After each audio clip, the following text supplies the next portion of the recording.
बिस्मिल्लाहिर्रहमानिर्रहीम। अस्सलाम वालेकुम रहमतुल्लाहि व बरकातुहू। आप लोग खामोश बैठेंगे वरना बात नहीं करेंगे। रुक जाइए थोड़ी देर।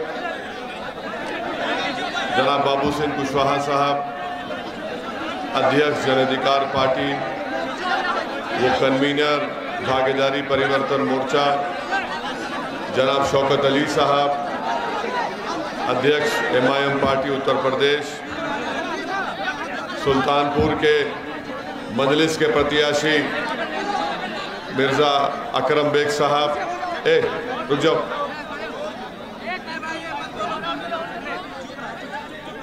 और उसौली से मजलिस के प्रत्याशी जनाब मज़हर हुसैन साहब, मंच पर जन अधिकार पार्टी और मजलिस के तमाम जिम्मेदारान, मोअज़्ज़िज़ हाज़रीन इकराम, बुज़ुर्गान मिल्लत, मेरे गयूर नौजवान साथियों, मेरी इज़्ज़तदार माँ और बहनों, मैं आप तमाम का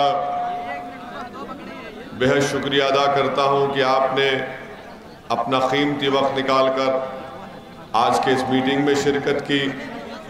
आप जानते हैं कि मजलिस इत्तेहादुल मुस्लिमीन, जन अधिकार पार्टी और दीगर 4 पार्टियों ने मिलकर भागीदारी परिवर्तन मोर्चा को बनाया, जिसमें हमने तय किया कि अगर उत्तर प्रदेश की जनता भागीदारी परिवर्तन मोर्चा के प्रत्याशियों को, उम्मीदवार को कामयाब करके सत्ता देती है, तो हमने तय किया कि इसका पहला मुख्यमंत्री 2.5 साल के लिए जनाब बाबू सिंह कुशवाहा साहब को मुख्यमंत्री बनाएंगे और 2.5 साल के लिए किसी दलित समाज से हमारे भाई को मुख्यमंत्री बनाएंगे। वहीं पर यह भी तय किया गया कि 3 डिप्टी चीफ मिनिस्टर होंगे, एक अल्पसंख्यक समाज का मुसलमान, एक निषाद समाज से और तीसरा पिछड़े समाज से एक शख्स को बनाया जाएगा। तो बाबू सिंह कुशवाहा और ओवैसी की ये लड़ाई सामाजिक न्याय की लड़ाई है। मैं आपसे अपील करने आया हूँ कि आप हमारा साथ दीजिए। ये हिस्सेदारी की लड़ाई है। हम कमज़ोर और मज़लूम अवाम को उनका हिस्सा दिलाना चाहते हैं और आपसे मैं अब गुजारिश और अपील करने आया हूँ कि आप अपनी हिस्सेदारी की लड़ाई में आप यहाँ से भागीदारी परिवर्तन मोर्चा के प्रत्याशी और मजलिस के उम्मीदवारों को अपना कीमती वोट देकर कामयाब करें। सुल्तानपुर विधानसभा से मिर्ज़ा अकरम बेग साहब का निशान पतंग का है और पतंग के निशान पर आप बटन दबाकर अपने इत्तेहाद और अपने सियासी शऊर और मिली जज्बे का सबूत दीजिए। मेरे अजीज़ दोस्तों और बुज़ुर्गों, आप जानते हैं कि सुल्तानपुर विधानसभा एक तारीख़ी विधानसभा है। ये मुकाम औलिया अल्लाह की सरज़मीन है। दरगाह 5 पीरा के नाम से यहाँ पर औलिया अल्लाह आराम फरमा रहे हैं।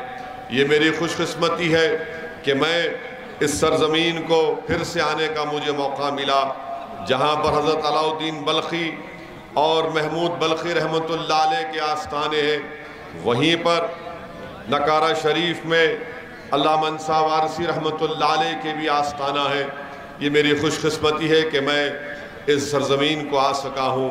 मेरी आपसे की गुजारिश है कि सुल्तानपुर में बहुत से मसाइल हैं।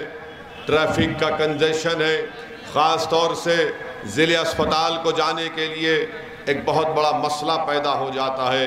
6 किलोमीटर की वो 2 लेन की रोड नहीं मालूम कब ख़त्म होगी। ऐसा लगता है कि सुबह क़यामत भी आ जाएगी, मगर वो 6 किलोमीटर की 2 लेन की रोड का काम मुकम्मल नहीं होगा। वाराणसी की रोड पिछले 5 साल से चल रही है, डबल इंजन की सरकार उस काम को मुकम्मल नहीं कर पाई। तातिया नगर से गोसाईगंज में माशाल्लाह पूरी रोड पर खड्डे हैं। रोड तो नहीं है मगर खड्डे नज़र आते वहाँ पर। सुल्तानपुर में किसान कोऑपरेटिव शुगर मिल का वादा बीजेपी सरकार ने किया था, मगर अब तक वो कोऑपरेटिव मिल बंद पड़ी हुई है। लोराहमारा रोड पर आप देखते हैं कि जब बारिश हो जाती है तो वहाँ पर पानी की वजह जमा होने की वजह से लोग ना चल सकते हैं, ना वहाँ पर कुछ काम हो सकता है। ये आपके विधानसभा में बहुत से मसाइल हैं। इन मसाइल को और विकास कराने के लिए ये बेहद ज़रूरी है कि आप अपना एक वोट मजलिस के प्रत्याशी जनाब अकरम बेग साहब को कामयाब करिए और लम्हा विधानसभा से जन अधिकार पार्टी के मोहम्मद इस्लाम साहब प्रत्याशी उम्मीदवार है। इनका निशान गैस सिलेंडर का है। मेरी आपसे गुजारिश है कि आप इनका साथ दीजिए। मेरे अजीज़ दोस्तों और बुज़ुर्गों, क्योंकि वक्त बहुत कम है, मैं मुख्तसर से वक्त में अहम बात आपके सामने रखकर जाना चाहता हूँ। 5 साल बीजेपी को मौका दिया उत्तर प्रदेश की जनता ने, और 5 साल में योगी और मोदी की सरकार ने उत्तर प्रदेश के युवाओं का मुकद्दर बेरोजगारी बना कर रख दिया, किसानों को बर्बादी के दहाने पर ला कर रख दिया। आज आप जानते हैं कि अगर कोई किसान उसकी फसल आती है तो रात रात भर जागता है कि कहीं पशु आकर उसकी फसल को ना खा ले। मेरे अजीज दोस्तों और बुजुर्गों, यहाँ पर शिक्षा का कोई मौसर इंतज़ाम नहीं किया गया। उत्तर प्रदेश में ख़ास तौर से जो अल्पसंख्यक समाज है, गरीब है, अति पिछड़ा है, वो तमाम परेशान के परेशान है। इसीलिए मेरी आपसे अपील है कि आप अपना एक वोट पतंग के निशान पर सुल्तानपुर विधानसभा में आप पतंग के निशान पर बटन दबाइए, उसौली से मंजलिस के उम्मीदवार को कामयाब करिए, और लम्हा विधानसभा से इस्लाम साहब जिनका निशान गैस का सिलेंडर है उनको कामयाब करिए। उत्तर प्रदेश के मुख्यमंत्री तो बड़ी बड़ी बातें करते हैं कि पूरा माफिया भाग गया, क्रिमिनल भाग गया, मगर उत्तर प्रदेश के मुख्यमंत्री ये नहीं बता पा रहे कि एक पार्लियामेंट के सांसद की गाड़ी पर 4 अगर गोलियां चलाई जाती हैं तो किस घर के दामाद थे, वो किस क्रिमिनल के साथी थे, उनका ताल्लुक कौन से माफिया से था। उत्तर प्रदेश के मुख्यमंत्री इस बारे में नहीं बताएंगे, मगर मीडिया को बताते हैं कि ओवैसी को जब वो भाषण देते हैं ज़रा एहतियात से बात करना पड़ेगा। मैं उत्तर प्रदेश के मुख्यमंत्री को पहले भी बताया हूँ और आज भी सुल्तानपुर की इस मुबारक सरजमीन में खड़े होकर कह रहा हूँ कि मेरी ज़बान चलेगी तो तुम्हारे बोलने पे नहीं चलेगी। आदित्यनाथ, मेरी ज़बान अगर चलती है और चलेगी इंशाअल्लाह ताला तो अल्लाह के फजल व करम से और सच्चाई को बयान करने के लिए, मजलूमों के हक के लिए और जालिमों के जुल्म के खात्मे के लिए मेरी ज़बान चलेगी। और अगर कोई ये समझता है कि असदुद्दीन ओवैसी पर गोलियां चलाकर वो हमारी ज़बान को खामोश कर देगा, तो मैं इन तमाम चोरों से कहना चाह रहा हूँ, बुज़दिलों से, यकीनन तुम बुज़दिल हो, इसीलिए तुमने छुप कर मुझ पर गोली चलाई। अरे अगर हिम्मत है तो मुकाम और वक्त बता दो, फिर देखते हैं तुम कौन से मायका लाल। मेरे अजीज दोस्तों और बुजुर्गों, मेरे अजीज दोस्तों और बुजुर्गों, मेरे अजीज दोस्तों और बुजुर्गों, हम तो मुख्यमंत्री जी से कहेंगे कि माफिया क्रिमिनल छोड़ो। आप किसी किसान की फसल जब उगती है तो उसकी खेत में जाकर 2 रात गुजारो आप बगैर सोए, तो आपको पता चल जाएगा कि क्या मामला है। मगर मुख्यमंत्री तो सिर्फ गर्मी की बात करते हैं, सर्दी की बात करते हैं। अजीब मामला है, ये कहते हैं कि मई जून में मैं बर्फ निकाल दूंगा। अरे क्या आप मौसम वैज्ञानिक हैं? यहाँ पर कई उत्तर प्रदेश के गांव में बिजली नहीं आती भी है तो 8-10 घंटे के लिए, मगर उत्तर प्रदेश के मौजूदा मुख्यमंत्री को इसकी फिक्र नहीं है। और फिर बीजेपी के कैंपेन के लिए अमित शाह आते हैं उत्तर प्रदेश को, और आकर उत्तर प्रदेश में क्या कहते हैं, उनका एक वीडियो हमको किसी ने भेजा कि अमित शाह ने अपनी तकरीर में कह दिया कि 12वीं पास करके जो भी इंटर में जाएगा, ये देश के होम मिनिस्टर हैं, 12वीं पास करके जो इंटर में जाएगा उसको लैपटॉप और फोन देंगे। वाह शाह साहब, क्या दिमाग पाया आपने, वाह। यानी जो 12वीं पास करके इंटर में जाएगा, अरे आपको तो 12वीं और इंटर में फर्क ही नहीं मालूम, और अब देश के होम मिनिस्टर बन गए। वाह, मोदी जी की तारीफ करना कि ऐसे शख्स को होम मिनिस्टर बनाया उन्होंने, वाह। यानी हम तो सुनते थे कि अनमोल रतन अकबर बादशाह के पास थे, मोदी जी के पास तो थी अनमोल रतन इतने जमा हो गए। एक कहता है कि मई जून में बर्फ ला लेंगे, दूसरे कहता है कि जो 12वीं के बाद इंटर में जाएंगे। अब आप सोचिए देश कहां जाएगा, उत्तर प्रदेश कहां जाएगा। और फिर वहीं पर आप दूसरा देख लो, अखिलेश का भी वीडियो है, जिसको कानून व्यवस्था में भरोसा नहीं, हमको वोट दो। जो मां और बहनों की इज्जत नहीं करते, हमको वोट दो। अखिलेश यादव ने सही कहा, सुल्तानपुर की जनता जानती है कि अखिलेश ने क्या कहा एक वीडियो में, जो मां और बहनों की इज्जत नहीं करते हमको वोट दो। यहां पर समाजवादी के जो प्रत्याशी है उनका तो किरदार क्या है, वो उनका नाम है अनूप सांडा। इनका नाम होना चाहिए अनूप रंगरीला। बड़ा रंगरीला है भाई तू।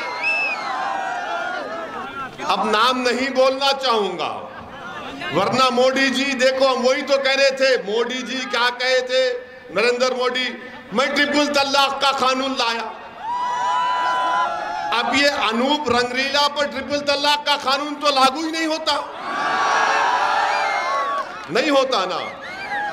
अब यही तो हम बताना चाह रहे कि ऐसे प्रत्याशी को आप कैसे वोट देंगे जो अपने ही घर में वफा नहीं कर सका, वो सुल्तानपुर की जनता से क्या वफा करेगा, वो तो बेवफा है।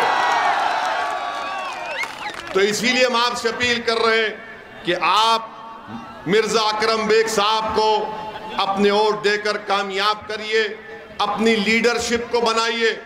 जो समाजवादी बसपा के लोग कहते हैं कि ओवैसी के इलेक्शन लड़ने से बीजेपी जीतती है, वो डर कर कहते हैं। वो ये देख चुके हैं कि असदुद्दीन ओवैसी और बाबू सिंह कुशवाहा कमजोरों को, मजलूमों को नेता बना रहे हैं और आपको उनके कैद से आजाद करा रहे हैं।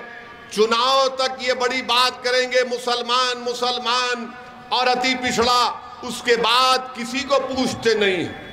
तो आपकी वोट की अहमियत ये होनी चाहिए कि आप वोट देने वाले बने, आप वोट लेने वाले बने, आप तो सिर्फ वोट दे रहे हैं। जिस दिन आप अकरम बेग को वोट देंगे, समाजवादी बसपा को मालूम हो जाएगा कि अब इनको डराया नहीं जा सकता।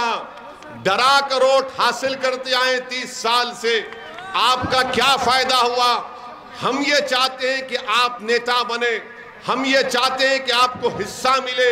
ये हिस्सेदारी की लड़ाई है, ना समाजवादी, ना बसपा, ना बीजेपी हिस्सेदारी की बात करेगी।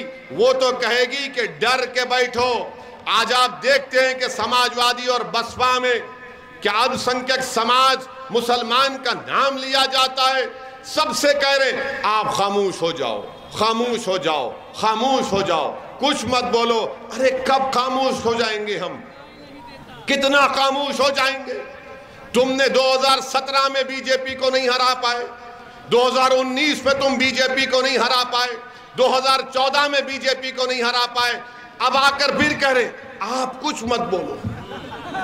मुझे कई लोग मिलते हैं सपा के, मुझे 6-8 महीने पहले कोई लोग मिले, ओवैसी साहब जरा ख्याल रखिए। मिला किसका ख्याल रखिए? मिला किसका ख्याल रखूं? बोले नहीं देखिए, मिला बीजेपी का डर मत दिखाओ, मोदी का डर मत दिखाओ, योगी का डर मत दिखाओ। मैं किसी से डरने वाला नहीं हूं। अगर मैं किसी से डरता हूं तो रब्बे कायनात से डरता हूं, मखलूक से नहीं, खालिक से डरता हूं। ये मिजाज यही पैदा कर रहे हैं। आप ये बताइए, नहीं हिकमत है। अरे कौन सी हिकमत है बताओ, कौन सी हिकमत है बताओ कि 22 बच्चों को CAA प्रोटेस्ट में गोली मारकर कत्ल कर दिया गया, शहीद हो गए। तुम मुंह नहीं खोलते, तुम मुंह नहीं खोलते। काशगंज में पुलिस स्टेशन में बच्चे को पुलिस कस्टडी में फांसी देकर मार दिया जाता है, आप मुंह नहीं खोलते। हिजाब निकाब का मसला पैदा होता, आप मुंह नहीं खोलते। मेरे अजीज दोस्तों और बुजुर्गों, ये हिस्सेदारी की लड़ाई है। हम आपसे अपील करने आए हैं कि आपको अपना नेता बनाना है। मुझे मत बनाइए, मैं नहीं बनना चाहता हूं, ना मैं मंत्री बनना चाहता हूं, ना कुछ बनना, मुख्यमंत्री बनना चाहता हूं। मेरी जिंदगी का एक ही मकसद है कि आप एक सियासी तौर पर ताकतवर हो जाएं, क़यादत आपकी बने। सुल्तानपुर के दरमियान से कोई एक मर्द मुजाहिद या कोई हमारी बहन उठे जो आपकी रहबरी कर सके, जो खादिम के तौर पर आपका काम कर सके। याद रखिए मेरी इस बात को, भारत की जमहूरियत की हकीकत यही है कि जिसका नेता होगा उसी की आवाज को सुना जाएगा। आपका नेता कोई नहीं है। आपने कभी सपा पर, कभी बसपा पर, कभी कांग्रेस पर भरोसा किया और नतीजा क्या निकला कि पीठ पर खंजर मारा गया, धोखा दिया गया, सामाजिक न्याय नहीं किया गया, इंसाफ नहीं किया गया, बच्चों को स्कूल नहीं मिला, नौजवानों को रोजगार नहीं मिला, गुर्बत का खात्मा नहीं बल्कि गरीबी हमारा मुकद्दर बन गया। इस तमाम चीजों का ताल्लुक है कि कि सियासी ताकत बनो, वोट डालते आए, अब वोट लेने की ताकत पैदा करो आप। इसीलिए हम आपके सामने अपील करने आए हैं कि सुल्तानपुर से मिर्जा अकरम बेग साहब और उसौली से मजहर हुसैन साहब और लम्हा विधानसभा से मोहम्मद इस्लाम साहब जो जन अधिकार पार्टी के उम्मीदवार हैं, आप गैस के सिलेंडर के निशान पर बटन दबाइए। आप हिस्सेदारी की लड़ाई में अपना हिस्सा अदा करिए ताकि आपकी अहमियत बढ़े। भारत की राजनीति में, उत्तर प्रदेश की राजनीति में आपकी कोई अहमियत नहीं है। बड़ी माजरत के साथ कह रहा हूं, मैं अपनी आदत से मजबूर हूं, मैं सच्चाई बयान कर रहा हूं। और डर, आपको अगर डरना है ना तो सिर्फ अल्लाह से डरो। अगर आपको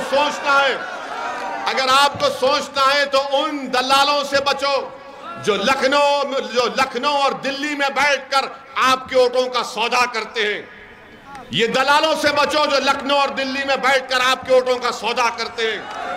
ये वो सौदागर है, मेरी बात को ज़हन नशीन कर लो, जो पिछले 35-40 साल से कौम के नाम पर अपनी जेबों को भर रहे हैं, अपने मफादात का तहफ़्फ़ुज़ कर रहे हैं और आपके मुस्तक़बिल को बर्बाद कर रहे हैं। इसीलिए हमसे दुश्मनी है। गोली क्यों चलाई गई, क्यों खत्म करने की बात हमसे की जाती है। मेरे अजीज दोस्तों और बुजुर्गों, मेरी जिंदगी की कोई अहमियत ना थी ना कभी रहेगी। आपकी जिंदगी की अहमियत है, आपके मुस्तक़बिल को बचाना है। ये लड़ाई हम लड़ रहे हैं, तो आप पूरे मिलकर इंशाअल्लाह ताला मजलिस और जन अधिकार पार्टी के प्रत्याशियों कामयाब करिए। अस्सलाम वालेकुम व रहमतुल्लाहि व बरकातहू।